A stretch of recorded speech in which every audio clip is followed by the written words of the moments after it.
ಕನ್ನಡ ಭಾಷೆನೇ ಅಷ್ಟು ಶ್ರೀಮಂತವಾದ ಭಾಷೆ. ನಾನು ಚಿಕ್ಕಂದಿನಿಂದ ನಾನು ಲೈಬ್ರರಿಯಲ್ಲಿ ಬೆಳೆದವನು. ನನ್ನ ಬುದ್ಧಿಗೆ ಜ್ಞಾನಕ್ಕೆ ತುಂಬುವಂಥದ್ದು ಬರೀ ಪುಸ್ತಕಗಳು ಮಾತ್ರ. ಕರ್ನಾಟಕದಲ್ಲಿರುವ ಅಷ್ಟೂ ದೇವಸ್ಥಾನಗಳ ಮೇಲೆ ಹಾಡು ಬರಿಬೇಕು ಅಂತ ಆಸೆ ನನಗೆ. ನೀವು ಯಾವ್ದಾದ್ರು ಕರ್ನಾಟಕದ ಯಾವ ಮೂಲೆಯಿಂದ ಯಾವ ಮೂಲೆಗೆ ಹೋದ್ರು ಯಾವುದೇ ದೊಡ್ಡ ದೇವಸ್ಥಾನಗಳಲ್ಲಿ ಅಣ್ಣವರ ಧ್ವನಿ ನೀವು ಕೇಳ್ಬೋದು. ಬರವಣಿಗೆ ಆರಂಭದಲ್ಲಿ ನಾನು ತುಂಬಾ ಚೆನ್ನಾಗಿ ಬರಿತೀನಿ ಅಂದ್ರೆ ಅದೊಂದು ಇರುತ್ತೆ. ಯಾವಾಗ್ಲೂ ಸ್ಕ್ರೀನ್ ಅಲ್ಲಿ ನನ್ನ ಹೆಸರು ನೋಡೋ ಖುಷಿ ಎಲ್ರಿಗೂ ಇರುತ್ತೆ. ಕನ್ನಡ ಪಿಕ್ಚರ್ನ ಸಮಸ್ತ ಅಭಿಮಾನಿಗೆ ನಮಸ್ಕಾರ.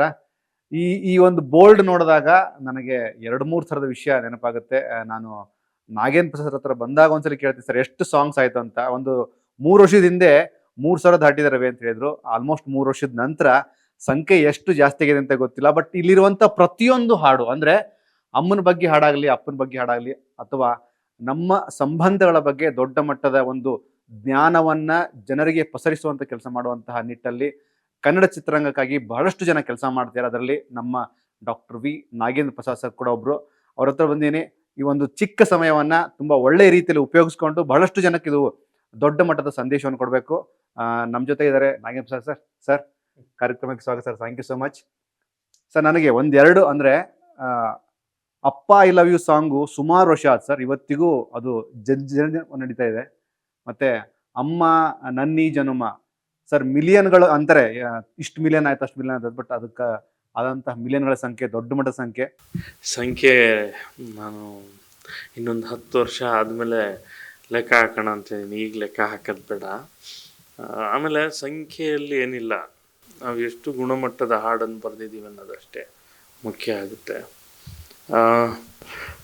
ಒಂದು ಅದೃಷ್ಟ ಮತ್ತು ಆಶೀರ್ವಾದ ಏನು ಅಂತಂದರೆ, ಭಾಳ ಶ್ರದ್ಧೆಯಿಂದ ಕೆಲಸ ಮಾಡ್ತೀವಿ. ಅದಕ್ಕೆ ತಕ್ಕನಾದ ಬೆಲೆಯನ್ನು ಕನ್ನಡಿಗರು ಕೊಡ್ತಾರೆ ಯಾವಾಗಲೂ ಕೂಡ. ಅದು ಖುಷಿ.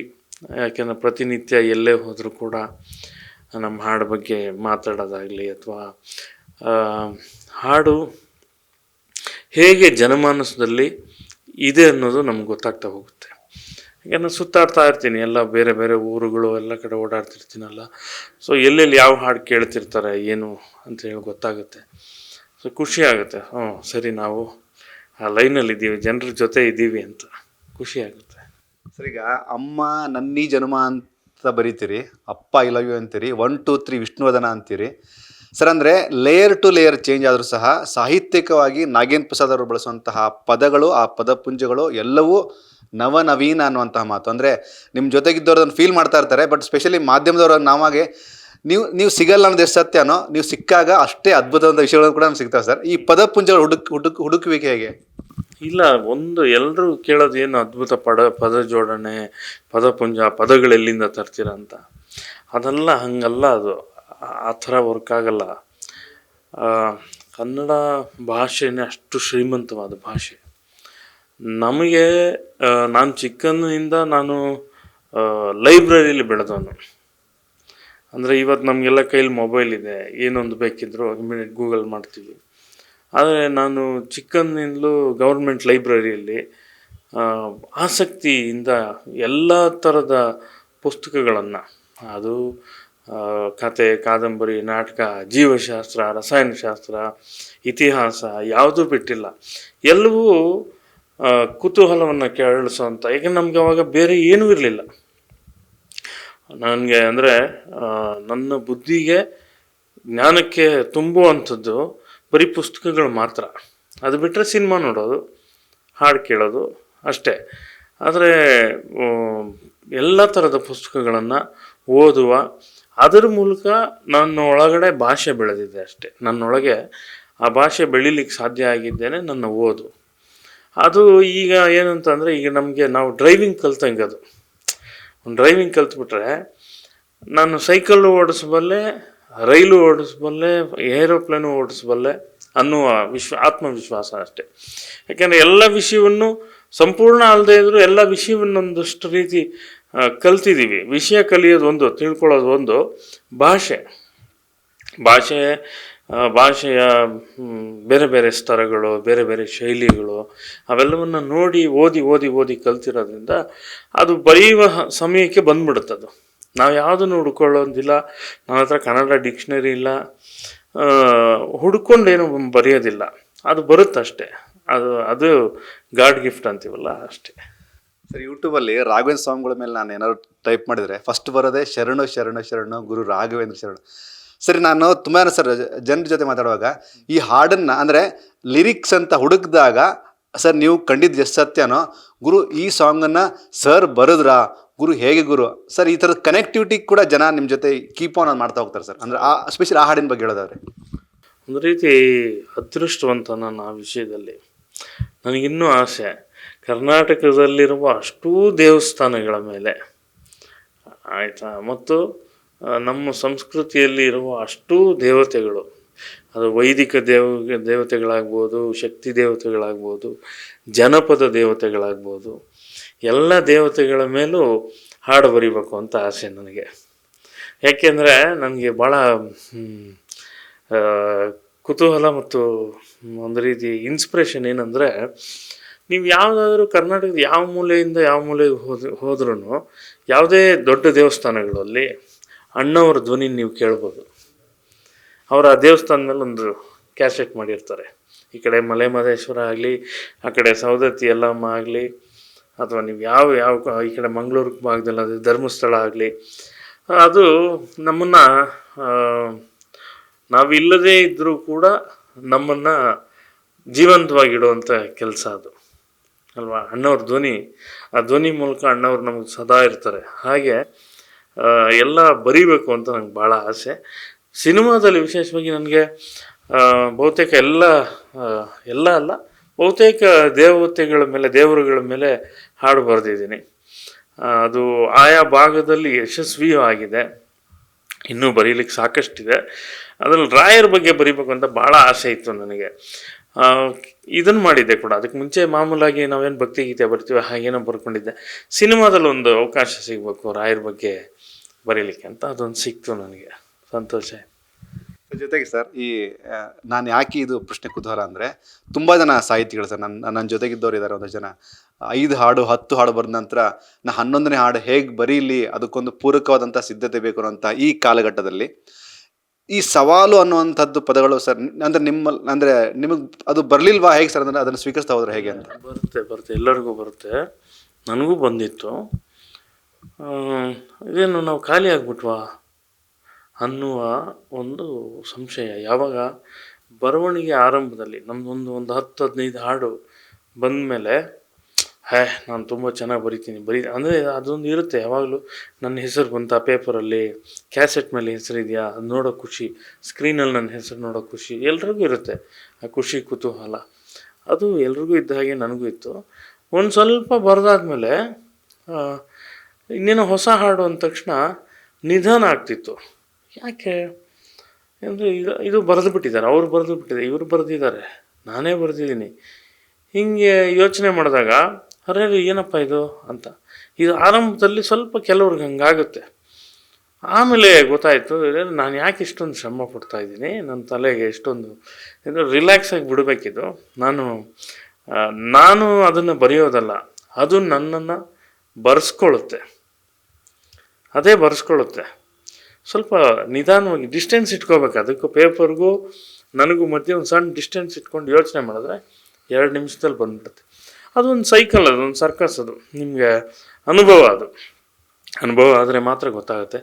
ಯಾಕೆಂದರೆ ದಿಢೀರಂಥ ಒಂದು ಅವಕಾಶ ಸಿಕ್ಕಿದ ಮೇಲೆ ಅದನ್ನು ಬರೆದ ಮೇಲೆ ಮತ್ತು ಹೊಸ ಅವಕಾಶಗಳು ಬಂದಾಗ ಹೆಂಗಪ್ಪ ಇದು ಅಂತ ಅದೊಂದು ಹಂತ ಇರುತ್ತೆ, ಎಲ್ರಿಗೂ ಬರುತ್ತೆ. ಅದು ನನಗೂ ಬಂತು ಹೋಯಿತು. ಇವಾಗ ಆ ಥರದ ಇದು ಇಲ್ಲವೇ ಇಲ್ಲ. ಈಗೇನಂದ್ರೆ ಅಯ್ಯೋ ಎಷ್ಟೊಂದು ರಾಶಿ ಇದೆ ಬರೆಯೋದು, ಇದಕ್ಕೆ ಸರಿಯಾದ ಅವಕಾಶ ಸಿಕ್ಕಿಲ್ವೇ ಅಂತ ಅನಿಸುತ್ತೆ. ಒಂದು ಫೈನಲ್ ಪ್ರಶ್ನೆ ಸರ್, ನೀವು ತುಂಬ ಬ್ಯುಸಿ ಇದ್ದೀರಿ ಸರ್. ನನ್ನನ್ನು ಸೇರಿ ಮಾಧ್ಯಮದ ಭಾಳಷ್ಟು ಜನಕ್ಕೆ ನಿರ್ದೇಶಕರಾಗಿ ದೊಡ್ಡ ಹೆಸರು ಮಾಡೋಂಥ ಎಲ್ಲ ನಿರ್ದೇಶಕರ ಪರವಾಗಿ ನನ್ನದೊಂದು ಪ್ರಶ್ನೆ ಸರ್. ನನ್ನ ಸಿನಿಮಾದೊಂದು ಹಾಡು ತೊಗೊಂಡು ಬಂದು ನಿಮ್ಮ ಹತ್ರ ಲಾಂಚ್ ಮಾಡೋಕ್ಕೆ ಕೇಳಿದೆ. ನೀವು ಆ ಹಾಡನ್ನು ಟ್ಯೂನ್ ಕೇಳೇ ಒಂದು ಮಾತಂದ್ರಿ, 1 ನಿಮಿಷ ಇರಿ, ನಾನು ಒಂದು ಸಾಂಗ್ ಬರೆದಿನಿ ಅಂತ. ನೀವು ಬರೆದಂತಹ ಸಾಂಗನ್ನು ತೋರಿಸಿದ್ರಿ, ಈ ಥರದ ಪದ ಬಳಸಿದ್ದೀನಿ, ನಿನ್ನ ಸಿನಿಮಾದಲ್ಲಿ ಇದರ ಸಾಂಗ್ ಪದಗಳಿದ್ದರೆ ಸಾಮ್ಯತೆಗಳಿರ್ತಾವೆ ಅಂತ. ಸರ್, ನನಗೆ ದೊಡ್ಡ ಮಟ್ಟದ ಖುಷಿಯಾಗಿದ್ದು ಸರ್, ನೀವು ಅದನ್ನು ಹೇಳಬೇಕಾಗಿರಲಿಲ್ಲ ಸರ್, ಬಟ್ ನೀವೇನಂದ್ರಿ, ಪ್ರತಿಯೊಬ್ಬ ರೈಟ್ರು ಪ್ರತಿಯೊಂದು ಪದವನ್ನು ಹೆಕ್ಕಿ ತೆಗೆದು ಬರೆದಿರ್ತಾನೆ, ಕೆಲವೊಂದು ಸರಿ ಸಾಮ್ಯತೆಗಳಾಗಿರ್ತವೆ ಅಂತಂದ್ರಿ. ನನಗೆ ಸಿಕ್ಕಂಥ ದೊಡ್ಡ ಬಹುಮಾನ ಆಗುತ್ತೆ ಸರ್. ನೀವು ಎಕ್ಸ್ಪ್ಲೇನ್ ಮಾಡೋದಂಥ ರೀತಿ ಅಂದರೆ ಪ್ರತಿಯೊಬ್ಬರು ಬರಿತಾ ಹೋಗ್ತಾರೆ ಇದನ್ನು ಅಂತ ಅನ್ನುವಂಥದ್ದು ನನಗೆ ಭಾಳ ಖುಷಿ ಕೊಡ್ತಿರೋದು. ಒಳ್ಳೆ ಸಮಯಕ್ಕೆ ಒಳ್ಳೆ ಮಾತು ಹೇಳಿದ್ರಿ, ನೆನಪಿಸಿದ್ರಿ. ಏನಾಗುತ್ತೆ ನನಗೆ ಫೇಸ್ಬುಕ್ಕಲ್ಲಾಗಲಿ, ಇನ್ಸ್ಟಾಗ್ರಾಮಲ್ಲಾಗಲಿ, ವಾಟ್ಸಪ್ಪಲ್ಲಾಗಲಿ ಹಾಡು ಕಳಿಸ್ತೀನಿ ಅಂತಾರೆ ನನಗೆ. ಪದ್ಯ ನಾನು ಬರೆದಿದ್ದೀನಿ ಸರ್ ಕಳಿಸ್ತೀನಿ ಅಂತಾರೆ. ನಾನು ಆರಂಭದಲ್ಲಿ ಭಾಳ ಹಿಂದೆ ಆಯ್ತು ಕಳ್ಸಪ್ಪ ನೋಡ್ತೀನಿ ಸರ್, ಏನೋ ಹೇಳಿ ಸರ್ ನಾನು ಚೆನ್ನಾಗಿ ಬರೆದಿದ್ದೀನ ಏನು ಅಂತ ಕೇಳ್ತಾರೆ. ಕಳ್ಸಪ್ಪ ನೋಡ್ತೀನಿ. ಕಳಿಸಿದ್ರೆ ಅದರಲ್ಲಿ ಏನೋ ಒಂದು ಕರೆಕ್ಷನ್ ಹೇಳ್ತೀನಿ ಅಥವಾ ಚೆನ್ನಾಗಿದೆ ಅಂತೀನಿ. ಆಮೇಲೆ ಏನಾಗುತ್ತೆ, ಈಗ ನಾನು ಬರೆದ ಹಾಡೇ ನಾನು ಕೇಳಲ್ಲ, ಮತ್ತೆ ನಾನು ಅದನ್ನ ತಲೆಯಿಂದ ತೆಗೆದು ಬೇರೆ ಮುಂದಕ್ಕೆ ಹೋಗಿರ್ತೀನಿ. ಏನೋ ಒಂದು ಲೈನ್ ಬರೆದಿರ್ತೀವಿ, ಯಾವುದೋ ಹಾಡಿಗೆ ಏನೋ ಒಂದು ಲೈನ್ ಬರೆದಾಗ ಅದರ ಸಿಮಿಲಿಯಾರಿಟಿಲಿ ನೀವು ಬರೆದಿರ್ತೀರ, ನಾನು ಯಾರು ಕಳಿಸ್ತಾರಲ್ಲ ಅವ್ರು ಬರೆದಿರ್ತಾರೆ. ಈಗ ನಾನು ಬರೆದ್ಬಿಟ್ಟಿದ್ದೀನಿ, ಅದಾದಮೇಲೆ ನಿಮ್ಮದು ಪದ್ಯ ಓದ್ತಾ ಇದ್ದೀನಿ. ನಾನು ಬರೆದಿರುವ ಅದೇ ಸಾಲಿನ ಅದೇ ಅರ್ಥದ ಹೆಚ್ಚು ಕಮ್ಮಿ ಅದೇ ಆ ಥರದ ಲೈನ್ ಎಲ್ಲೋ ಇದೆ ಅಂತಂದಾಗ ನನಗೆ ಪಿಚ್ ಅನಿಸುತ್ತೆ. ಅವ್ರಿಗೆ ಹೇಳಿದ್ರೆ ಅವ್ರಿಗೆ ಅರ್ಥ ಆಗಲ್ಲ. ಅಪ್ಪ ನಾನು ಬರೆದಿದ್ದೀನಪ್ಪ ಇದನ್ನು ಆಲ್ರೆಡಿ ಅಂತ ಅಂದರೆ, ಓ ನನ್ನ ಲೈನ್ ಕದ್ದುಬಿಟ್ರು ಅಂದ್ಕೊತಾರೆ ಅಲ್ವಾ. ಹಾಗಾಗಿ ನನಗೆ ಯಾರು ಕಳಿಸ್ಲೇಬೇಡಿ. ಭೇಟಿ ಆದಾಗ ಓದ್ತೀನಿ, ಜೊತೆಯಲ್ಲಿ ನೋಡೋಣ ಅಂತ ಹೇಳ್ತೀನಿ. ಓದಿ ಹೇಳಿ ನಾನು ಕೇಳ್ತೀನಿ ಅಂತ ಹೇಳ್ತೀನಿ. ಬಿಟ್ಟರೆ ಯಾರ ಕವಿತೆನೂ ನಾನು ಕಳಿಸಿ ಅಂತ ಹೇಳಲ್ಲ, ಕಳಿಸಿದ್ರು ಓದೋದು ಇಲ್ಲ.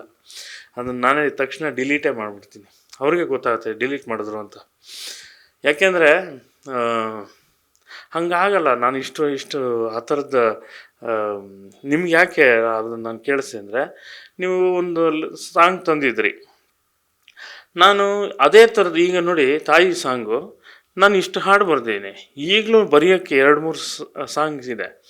ಅಥವಾ ನೀವು ಇವತ್ತು ನೆನ್ನೆದು ಒಂದು ಉದಾಹರಣೆ ಕೊಡ್ತೀನಿ. ಒಂದು ಅಮ್ಮ ಮಗ,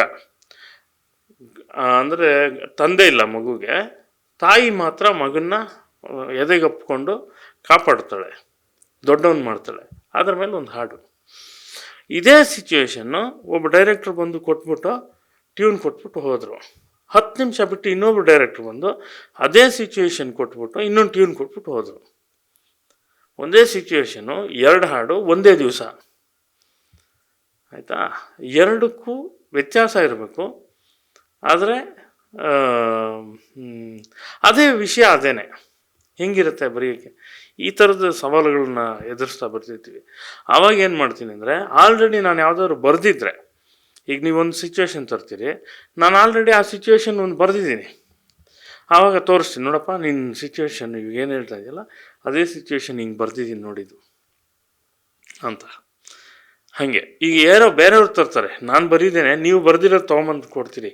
ಆವಾಗ ನಾನು ತೋರಿಸ್ಬೇಕಾಗತ್ತೆ. ಇಲ್ಲದೇ ಏನಾಗುತ್ತೆ, ನಮ್ಮದು ಇದು ಮಾಧ್ಯಮ, ಸಿನಿಮಾ ಮಾಧ್ಯಮ ದಿಢೀರಂತ ಜನಕ್ಕೆ ತಲುಪಿ ಯಶಸ್ವಿ ಆಗುವಂಥ ಇದು ಮಾಧ್ಯಮ. ಕೆಲವು ಸುಮ್ಮನೆ ಏನೋ ಬರ್ಕೊಂಡು ನೀವು ಒಂದು ಭಾವಗೀತೆ ಅಂತ ಬಂದಿರ್ತೀರಿ, ಅಥವಾ ನಿಮ್ಮ ಸಿನಿಮಾ ಲೇಟ್ ಇರುತ್ತೆ, ನೀವು ತಂದಿರ್ತೀರಿ.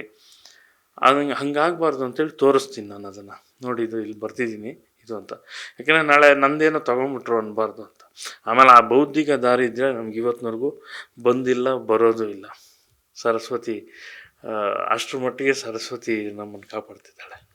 Sir thank you so much sir. ನಾನು ನೆನೆಸ್ಕೊಂಡಿದ್ದು ಉದ್ದೇಶ ಇಷ್ಟೇ ಸರ್, ಅಂದರೆ ನೀವು ಜಸ್ಟ್ ಒಂದು ರೀಸನ್ ಕೊಟ್ಟು ಕಳಿಸ್ಬೋದಾಗಿತ್ತು. ನನಗೆ ಕೊಟ್ಟಂಥ ಸ್ಪಷ್ಟೀಕರಣ ಇವತ್ತು ಈ ಮಾಧ್ಯಮದ ಮೂಲಕ ಬಹಳಷ್ಟು ಜನ ದೊಡ್ಡ ಲೆಜೆಂಡ್ ರೈಟರ್ಗಳು ಸರ್. ನಾವು ನಿಮ್ಮನ್ನು ಗೌರವಿಸಬೇಕು. ಆ ಒಂದು ಕ್ಲಾರಿಟಿಗೋಸ್ಕರ ಕೇಳಿದೆ sir. Thank you so much. Thanks. ಇದಿಷ್ಟು ಡಾಕ್ಟರ್ ನಾಗೇಂದ್ರ ಪ್ರಸಾದ್ ಅವರ ಮಾತು. ಕ್ಯಾಮರಾ ಪರ್ಸನ್ ಕಿರಣ್ ಜೊತೆಗೆ ರವಿ, ಕನ್ನಡ ಪಿಕ್ಚರ್.